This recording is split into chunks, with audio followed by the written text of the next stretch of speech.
Ég heiti Dagur Ingi Hammer Gunnarsson og ég æfi fótbolta með meistaraflokki Grindavíkur og ég litblindur.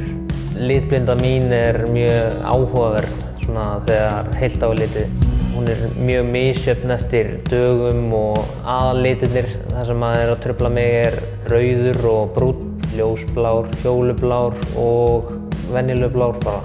Litblinda getur haft mjög mikil áhrif á mig sem leikmann. Dómarinn rétti fram annaðhvort gult eða rautt spjald, þá á ég mjög miklum erfiðleikum með að sjá hvaða spjald það og það mjög erfitt að hugsa snöggt þegar maður í svona miklu aksjón.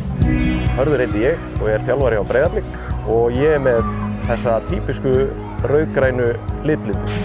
Ég set upp æfingarna þannig að ég passa á það þegar það spil í gangi á mér að svo ég geti séð það sem þjálfari að þá ég ekki með gula á móti appelsínugulum.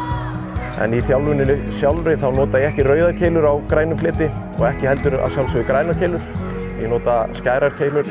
Fyrir okkur litblinda þá væri fínt ef að þjálfarar og bara aðrir aðstandendur í fótbolta taki tillit til okkar sem eru með litblindu. Það sem tekið mark á því að vera ekki með til dæmis þessi vesti, appelsínugulum móti gulum eða rauð móti grænu.